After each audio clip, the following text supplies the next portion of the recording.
Biotech is used around the world. There are certain regions that have always been a little hesitant about it, that has no basis in science. This is a huge setback for science, and it's coming at a time that we really need innovation and new technologies.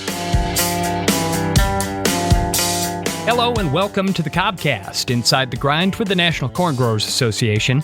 This is where leaders, growers, and stakeholders in the corn industry can turn for big-picture conversations about the state of the industry and its future.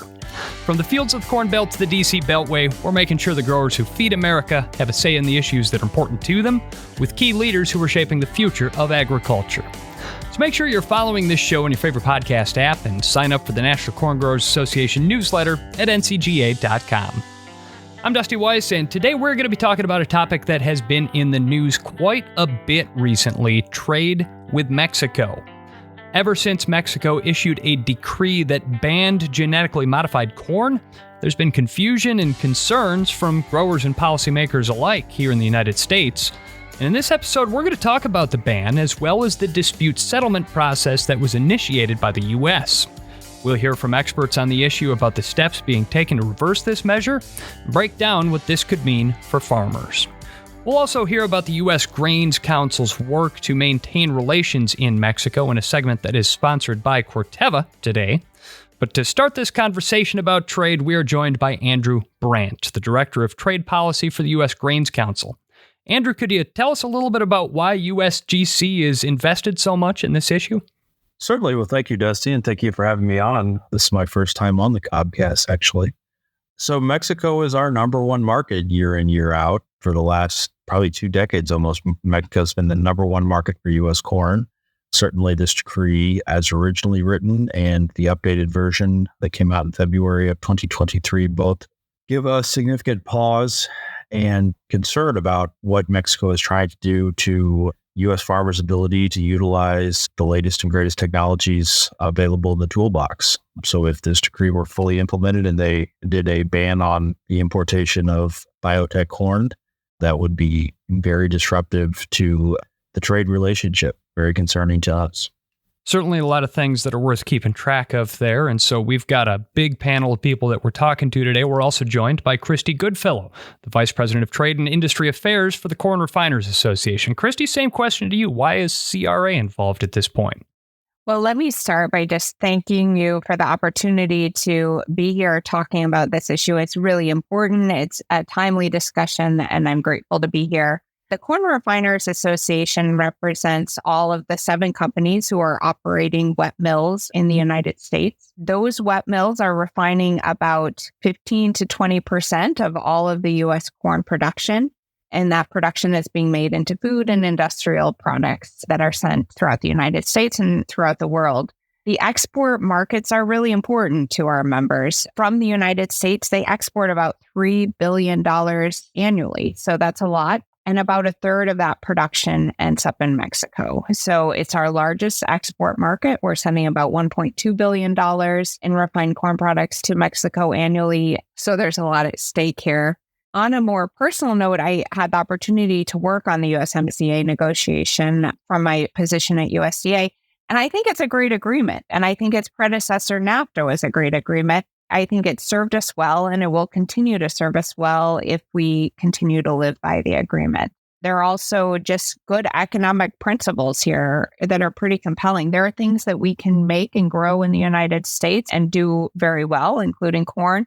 And there are things that Mexico produces very well, and we can benefit from that. We have this great proximity to each other, and we can be great neighbors. So that's why we're here and engaged in this conversation, and it's very important. And of course, a lot of that is going to hinge on how this dispute turns out here, and so a lot of attention will be paid to that going forward. But last person I want to introduce here is Nancy Martinez, the National Corn Growers Association's Director of Public Policy, Trade, and Biotechnology. Now, Nancy, NCGA has been active on this issue, including a roundtable discussion on Capitol Hill more than a year ago that we covered on episode 41 of this podcast. But what is at stake for our members here, would you say? This is NCGA's top trade issue. Mexico is the number one market for U.S. corn growers by a wide margin. So Mexico's decree threatens market access and adds a great deal of legal uncertainty for our corn growers. over 90% of the corn that's planted in the United States is biotech. So we're very concerned about policies that serve as a trade barrier. NCGA is the largest and loudest voice for corn growers in the United States, with almost 40,000 members representing 300,000 farmers. So this is a top issue that's on our growers' minds that we really need to seek a resolution for. Well, thank you all once again for joining us today. A lot of expertise, a lot of brain power here to parse this really kind of difficult but important issue. And I want to kick off the discussion just with a little bit of background on the topic for those of us who don't follow it every day like you folks do. Nancy, can you tell us a little bit about what sparked this issue and how we got to the point that we're at?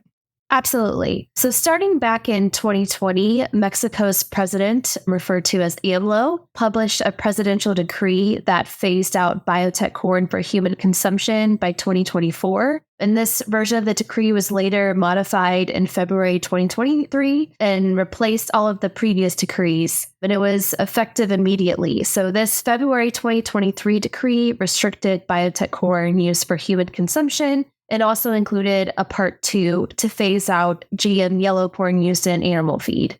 So these actions violated USMCA, which is the trade agreement between the US, Mexico, and Canada. The restrictions caused major concerns for our corn growers. Mexico is traditionally the largest market for US corn, has been for a very long time. So white corn exports have taken the largest hit because the current ban is on certain uses, including for human consumption. And the second part of the decree is the phase out for biotech corn use animal feed, which is also very concerning. So Mexico's incoming administration recently made some comments to walk back part of the decree on part of this phase out for the use of animal feed, but the decree is still in place, as well as several other measures, which is very concerning for our growers.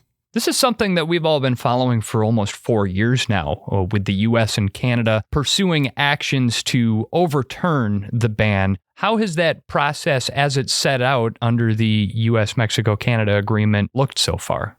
Yeah, so with pressure and support from NCGA, USTR announced formal dispute settlement consultations with Mexico as outlined under the USMCA. And then after those consultations completed without a resolution, USTR requested that a panel be established to address Mexico's actions here. So the panel consists of a chair and 2 members, each selected by the US and Mexico from a predetermined list. So US selects the Mexican citizen and Mexico selects the US citizen. The panel follows a set timeline. So recently, the public hearing occurred on June 26th and 27th. An initial report is slated to be completed in September, with a final report publicly available in late November. As submissions are uploaded online, it gives the chance for the public to review them and kind of know where the arguments are falling. But we had a lot of visibility into the best arguments from the US side, as well as the Mexican government in that public hearing that was just completed.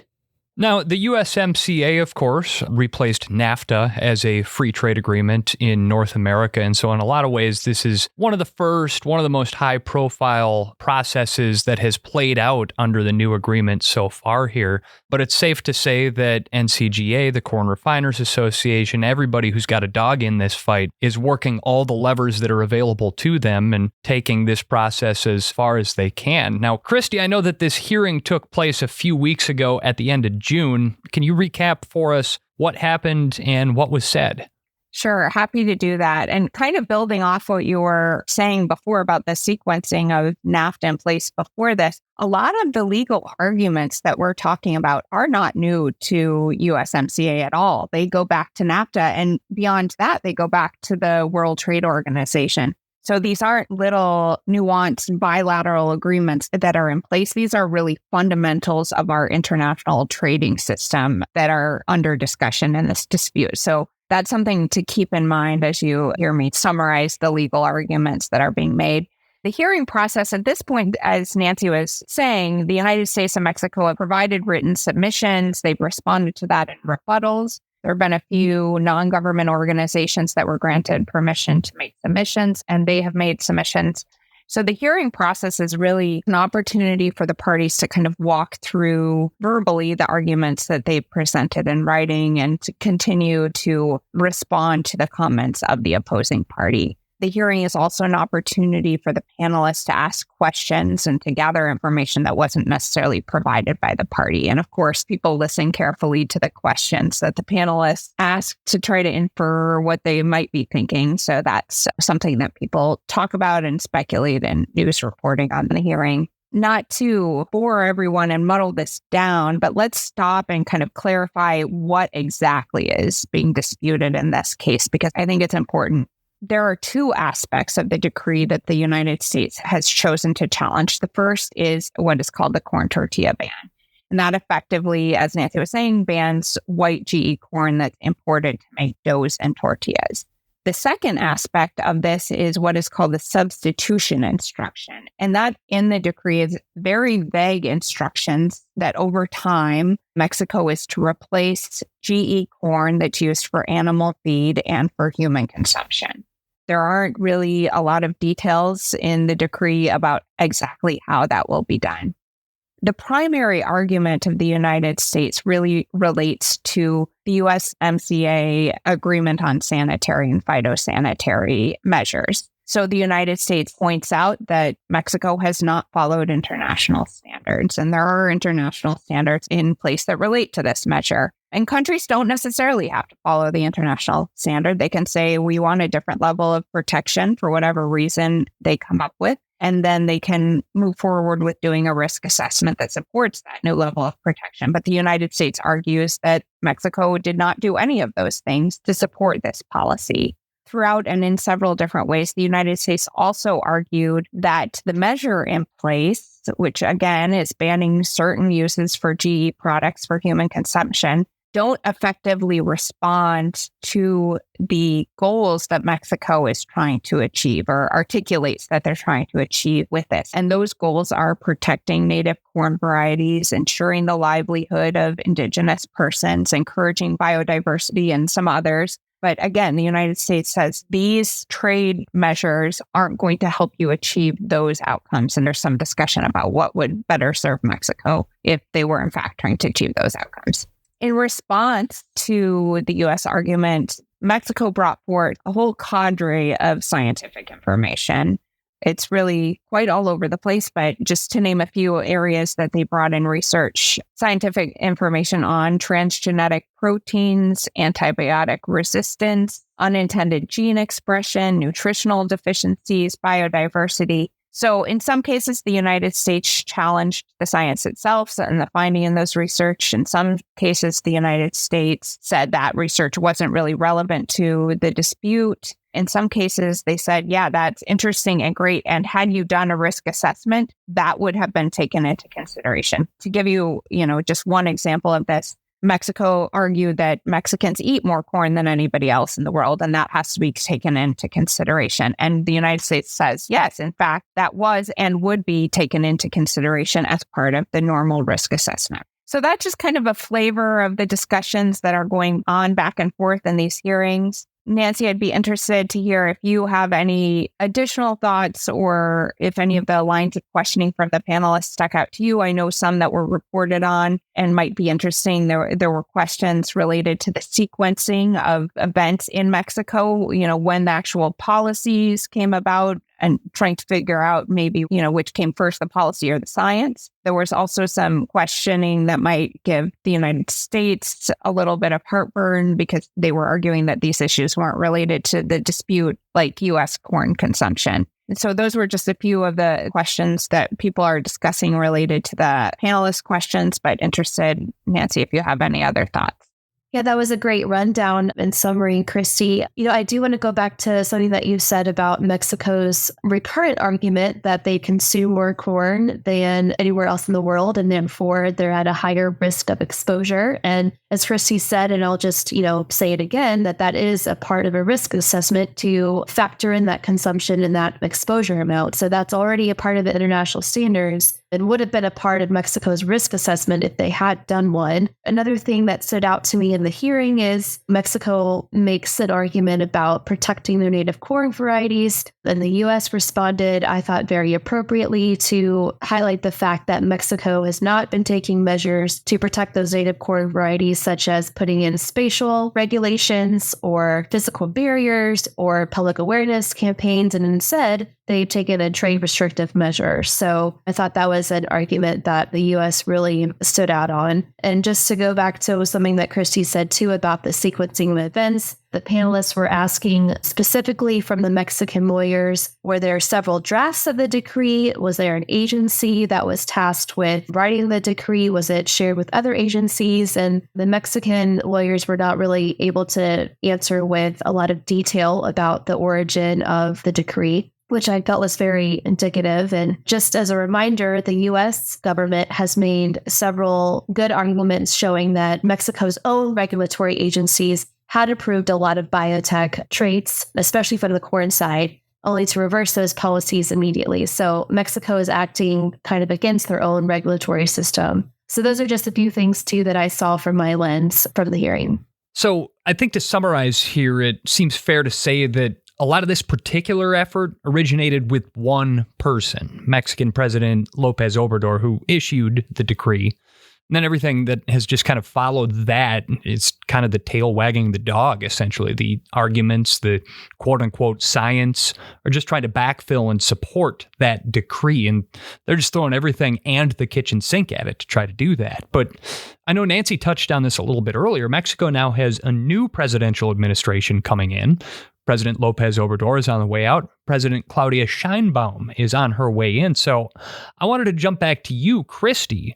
President-elect Sheinbaum's administration has made comments saying that they would drop their plan to phase out GM corn in animal feed, but keep up their efforts to ban GM corn in food products for human consumption.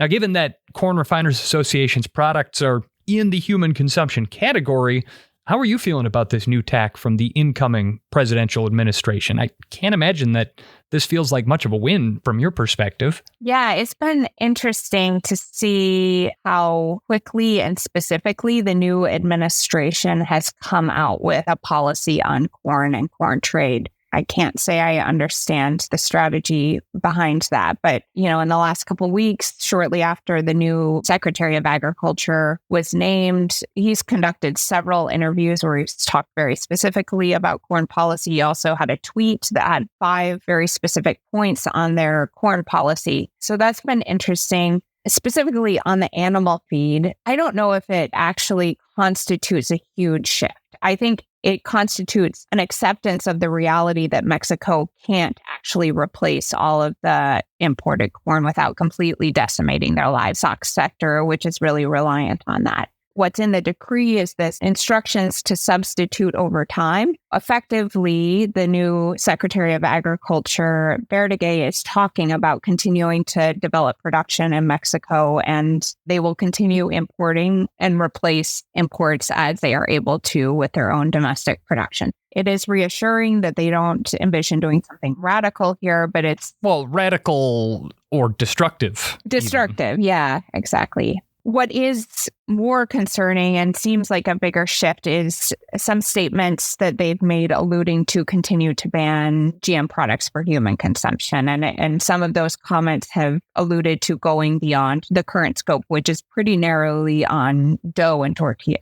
As I said before, we're exporting a lot of refined corn products there. So expanding the scope of products could very quickly implicate a huge amount of trade. So it's something we are watching very closely. It's bringing a lot of uncertainty to companies producing not just in the United States, but in Mexico too. These are very integrated markets that depend on each other. So it's just introducing a lot of uncertainty right now. Suffice it to say, problem not solved. And there's even more riding on the results of this dispute hearing that took place in Mexico City here. But I want to go to Andrew next, because the U.S. Grains Council keeps up with ag and trade policy all around the globe. Andrew, is there a concern that this could become trendy and could be something that we see other countries pursuing, trying to do something similar? Well, thank you for that question, Dusty. And that certainly is a concern. we see biotech is used around the world. There are certain regions that have always been a little hesitant about it. But if Mexico is allowed to keep this policy or some version or some piece of it, I think it is very likely the activists who are running this, anti-biotech playbook in Mexico will move on to another country within the region or, go somewhere else like Africa and keep trying to chip away without using sound science at the use of, unfortunately, biotechnology. And that's very unfortunate. I mean, in the United States and Europe, we have very wealthy consumers, but that's not the case everywhere in the world. And we see in Africa, people don't have the disposable income levels that wealthier parts of the world do. They would certainly benefit from access to biotech corn. And some of these policies, the poorest among us, when you're trying to access protein for yourself, your family, having access to biotech corn, which is typically the cheapest price corn you can get on the world market, is very important. If your food cost is lower, that frees up your income to, put your kids in schools, invest in infrastructure or other assets, et cetera. And so, yes, we definitely think they will try and run this playbook in other countries. And there's an unfortunate downside if they would be successful. There's certainly an unfortunate downside, in our opinion, that has no basis in science if they are going to unjustly attack biotechnology, which has been deemed safe and been safe in the U.S. for 30 years. Well, and Andrew, certainly the spread of this kind of protectionism is exactly what you don't want to see at the U.S. Grains Council. And in fact, the U.S. Grains Council works around the world to maintain access to trade opportunities through a variety of international programs. So thanks to a sponsorship by Corteva Agriscience, a member of the U.S. Grains Council and a provider of seeds and crop protection, we're going to explore a little bit more about how USGC's programs play out on the ground in Mexico. And for that, we're joined now by Heidi Bringenberg, the USGC's country director for Mexico. Heidi, welcome. Thank you so much, Dusty. And I would also like to thank Corteva and National Corn Growers Association for the invitation and the sponsorship today to talk about the Council's work in Mexico. As you mentioned, Mexico is one of the Council's 11 offices around the world, and we opened our doors actually back in 1982. So with that, we have decades of experience promoting U.S. agriculture, in particular, the promotion of our products, which is U.S. corn, sorghum, and barley, and their co-products, including ethanol, into Mexico. So tell us a little bit more then about the programs that you have at U.S. Grains Council and how you use those to support relations with Mexico and those particular grains. So our work over decades is heavily based on trust and deep relationships that we have established over these years of work. So the Council has worked hand in hand with Mexican importers in the feed and livestock industry since well before NAFTA was even in place. And at that time, we were doing primarily technology transfer work in the field with livestock and feed producers. From there, we worked with them through a free trading agreement when NAFTA came into place and through the implementation phases. And our work sort of shifted more to market education, importing, and quality standards of our products. And then today, we're operating in a very sophisticated trading environment with USMCA fully in place.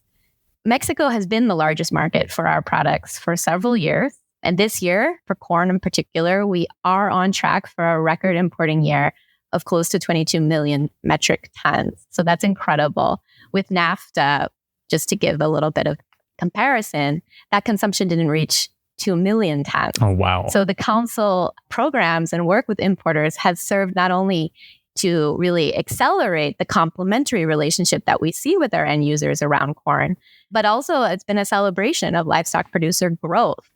And of course, Mexico's specialization in horticulture has also been able to thrive under NAFTA and now USMCA conditions. So we celebrate Mexico as a leader in food production. I think they rank 12th in the world now. And we recognize that this relationship is really a win-win. North America Trading Bloc needs to continue cooperating together to maintain our reputation as one of the best agricultural trading blocs in the world. And of course, the guarantee of safe and economic food for our global customers.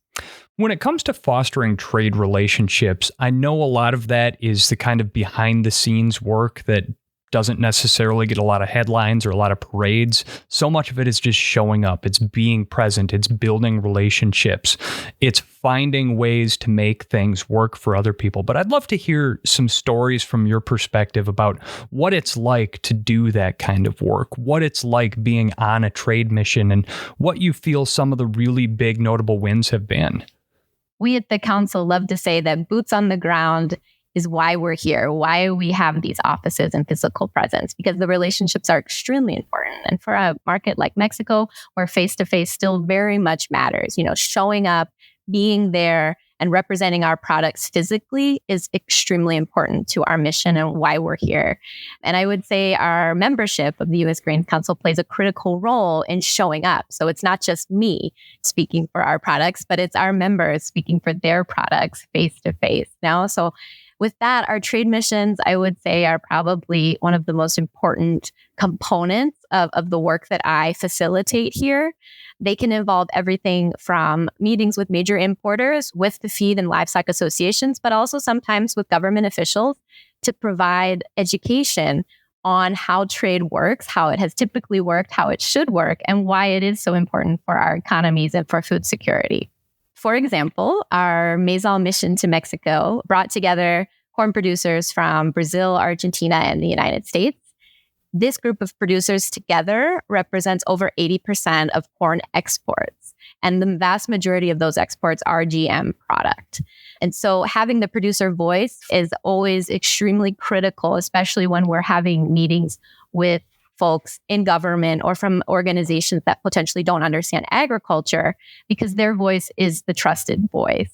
It was, in this case, during our Mezal mission, very important that Mexican government was able to hear from this coalition of producers on why they choose to plant GM corn, the benefits that they see on their operational level, and their commitment and the safety of these products, why they feed these products their children, and why our countries are so committed to promoting science-based decision-making for their customers. And they, during this meeting, were also able to offer straight away any research or data that Mexico would need to consider as they proceed with their policies. Well, like you said, there's nothing like a boots on the ground perspective, and certainly that's what you're able to offer us from Mexico City here today. So we really appreciate your taking the time to share your perspective. Heidi Bringenberg, the USGC's country director for Mexico. Thank you to Corteva for inviting Heidi and for sponsoring this episode. Another great harvest, thanks to Pioneer brand corn. Just a few questions. Who are you? Kim Kernel, Ag Sports News. I've been chasing your combine for a while. How does it feel getting 10 more bushels per acre over last season? It feels great. Couldn't have done it without Pioneer. It's America's #1 corn brand. And there you have it, folks. Live from the field. Who are you talking to? Pioneer. Your best year starts here. Learn more at pioneer.com/bestyet. This is the Cobcast, Inside the Grind with the National Corn Growers Association, and I'm Dusty Weiss. We've discussed the Mexican decrees to ban GMO corn, the history, how all these very capable and dedicated organizations are working to do something about it. But back to Nancy Martinez now from the National Corn Growers Association. Nancy, what's at stake here? What would it mean if this ban did go into place, and what would the outcomes be for our farmers? Yeah, so if we look at the decree as it was originally written in February, and if all the elements were to be fully implemented, it would be detrimental for American corn growers. First, it would undermine the validated scientific studies that go back decades on the safety of biotech for human consumption. Farmers would lose market access to our top customer of U.S. corn, the white corn side, and the yellow corn side. If the administration would shift their view on that as well, it would be detrimental for us. As Andrew addressed already, it would cause a ripple effect among other countries that could adopt policies against biotech for non-science-based reasons, right? So it would be essentially a form of protectionism. This also impacts technology advancements. Innovators aren't going to put forward new technologies on the market if they are concerned about market access. So there's really just a multifold of effects here if the ban would be implemented as was specified in that 2023 decree.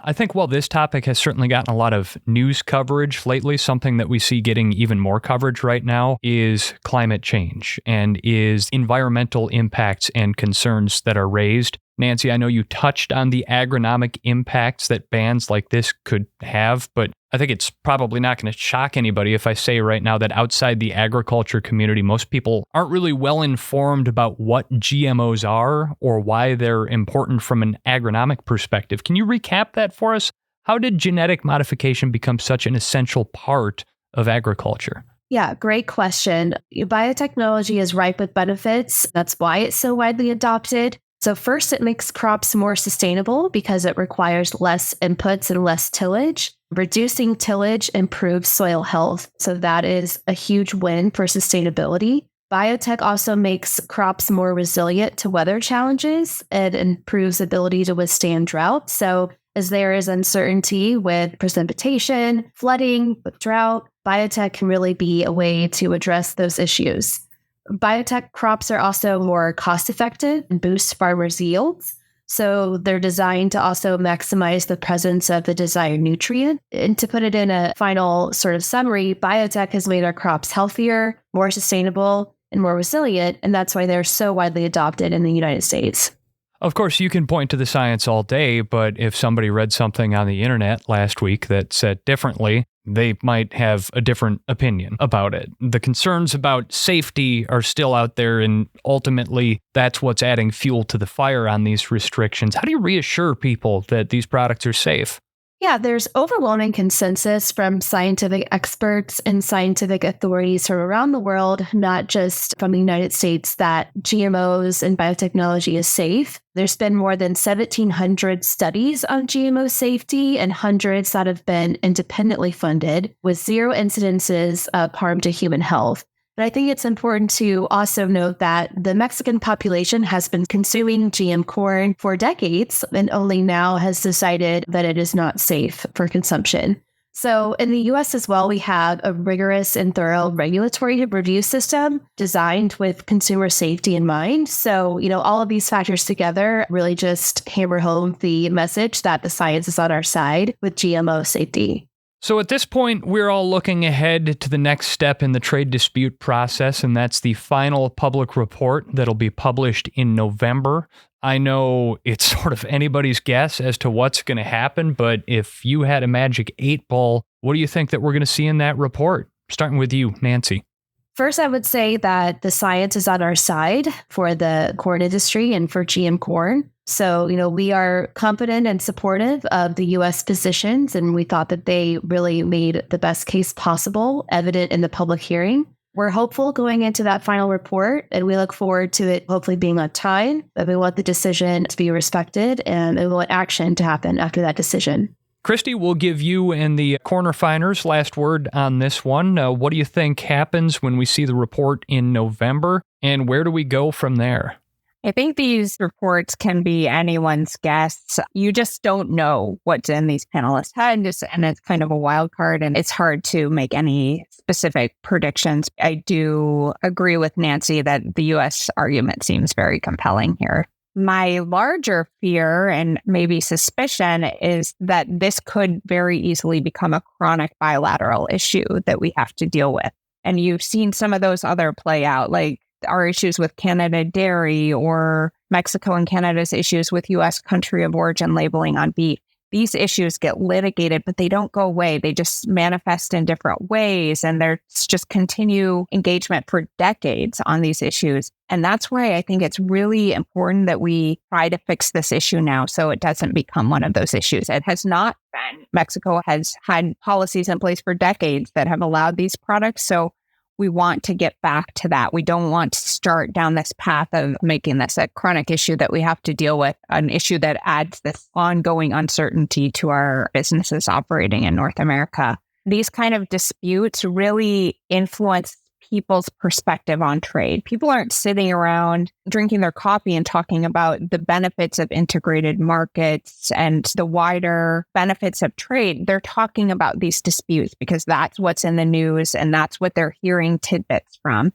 And that doesn't help create the narrative that is true that we benefit from these trade agreements. That's something I'm concerned about, and a reason that we need to deal with this issue now and get it implemented in a way that it doesn't reappear in different versions.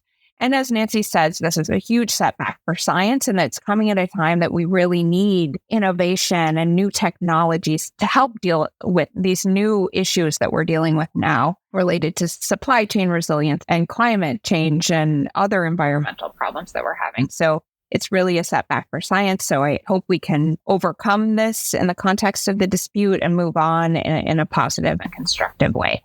All right. At the end of the day, we've got a world to feed and we've got a climate to protect, and growers the world over, not just here in America, but they want to use the best tools that are available to them. And these are the tools that are at the top of the toolbox, and they're going to need them to be able to continue to feed, fuel, produce fiber for the world. So I want to thank each one of you for taking the time to speak with us here. It's been a really informative discussion, and we appreciate your making the time. I'm sure we'll have an update for more news coming up in November here. But just to recap, once again, everybody that we've had in this episode, it has been an all-hands effort. Andrew Brandt, the Director of Trade Policy for the U.S. Grains Council, Christy Goodfellow, the Vice President of Trade and Industry Affairs for the Corn Refiners Association, and Nancy Martinez, NCGA's Director of Public Policy, Trade, and Biotechnology. Thank you all so much for joining us here on the Cobcast. And thank you for listening. We hope you'll join us again next month for another episode of the Cobcast, Inside the Grind with the National Corn Growers Association. If you're on Twitter, you can follow @NationalCorn for more news and updates from the NCGA. Visit ncga.com to sign up for the association's email newsletter, and make sure you're following this show in your favorite podcast app. The Cobcast is brought to you by the National Corn Growers Association with editing by Emily Kasinger, and it's produced by PodCamp Media, branded podcast production for businesses, podcampmedia.com. For the National Corn Growers Association, I'm Dusty Weiss.